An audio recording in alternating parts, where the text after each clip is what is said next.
A month or so ago, I was contacted by a man named Arvo Zylo, who was pretty much offering to send me just about any release on his label that I wanted to have for review here on the Inner Sanctum. When I started to kind of dig into their releases, I found that they were more noise and power electronics kind of stuff, with very minimal dark ambient characteristics. And when I really started to think about it, I wasn't really sure if this was going to work out for the Inner Sanctum. And then he brought to my attention one of the artists on his label called Wilt. And when I checked out Wilt, I was actually really impressed, and I said, hey, if you want to send this over, that'd be great, I will definitely review it. Wilt is a long-running project that, depending on where you look on the internet, is either from Chicago, Illinois, or Wisconsin. And if this guy is from Wisconsin, I'd sure like to find them and do some dark music together, because I really like this CD. The CD that No Part of It Records sent me was called Nocturnal Requiem, and it's one of several albums this artist has released since the late 90s. I mean, this guy's had tons of full-length albums, EPs, splits over the years. He's been a very busy artist. And I guess originally this project was a duo between James P. Keller and Dan Hall. But at least on this record, it is just James P. Keller. And probably the sound of this record, probably the best way to describe it would be to call it something like noise, dark ambient. Basically think of like kind of a quieter version of Brighter Death Now, NZ412, and IRM mixed with a very kind of dark, really intimidating dark ambient music. You probably have a pretty good idea what this album sounds like. I mean, this is like total nightmarish territory kind of stuff, intermingled with those harsher frequencies, experimental tendencies. So it really is a really engaging release. I would say the only thing the release kind of suffers from is it's not diverse enough. I would have liked to have seen perhaps some melodic qualities in it. It's just really kind of just really specific on just focusing on the noisier and experimental tendencies and just the real dark droning stuff.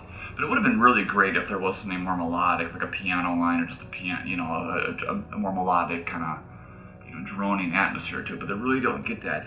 But what I do like about it is it's really oppressive and just really dark. So if you're just in the mood for something that's just, intimidating and just, you really just have to go to that dark place, and this is one of the great records you can really use for that kind of thing.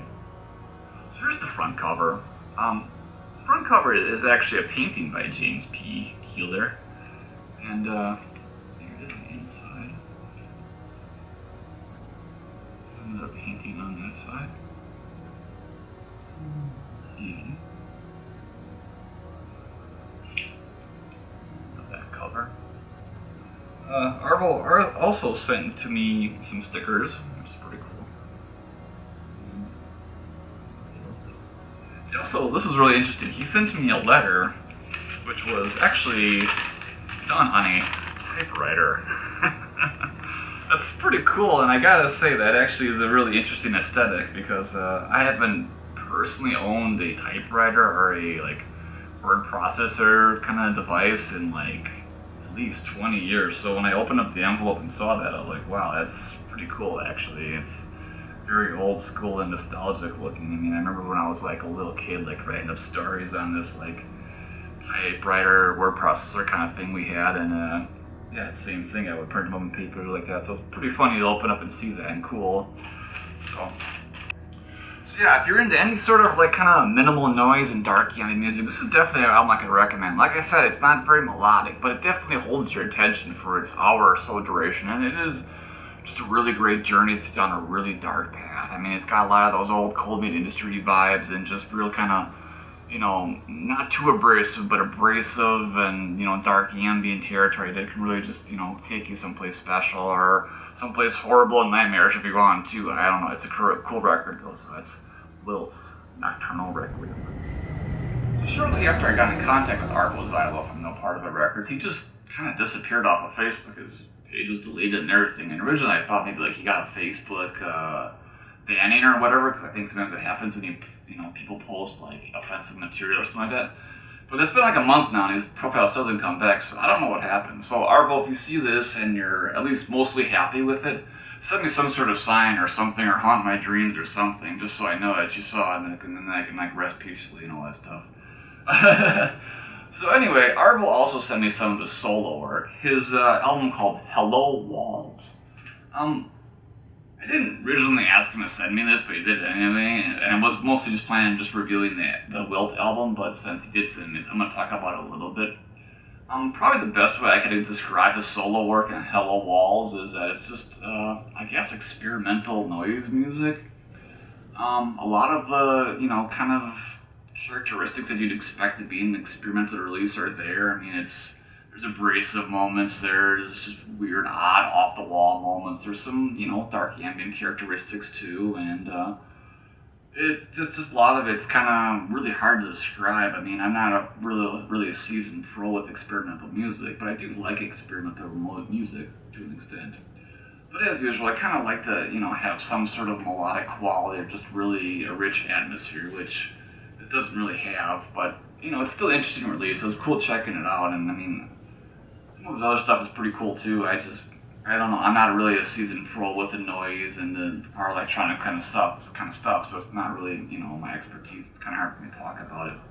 But I will say this, this release and a lot of the other stuff on the No Part of It Records Bandcamp, it really is interesting. So if you're into that scene and you're into that kind of stuff, I would highly recommend checking out, because what I heard did sound cool. It's just not really like my cup of tea, and I don't really know how to, really just kind of talk about it and, give it, positive reviews and, stuff like that. Just I haven't really been able to get into. It is a genre of music that I've listened to for well over 15 years now. Well, sporadically over the last 15 years. It's just, over that time period, I'm always just kind of left scratching my head thinking like, well, I kind of like this, but I'm not sure if I like this. And coming back to that kind of music is always kind of hard for me, because like I said, there's generally not those melodic qualities or anything really that's like catchy or anything like that, like you might find in some other music.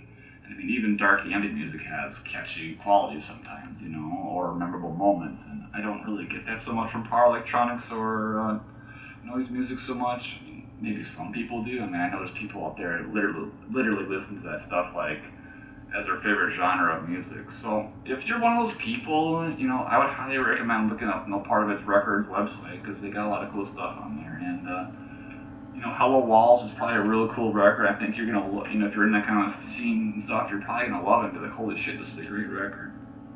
So anyway, here's the front cover of Arvo Zylo's Hello Walls, and the back cover.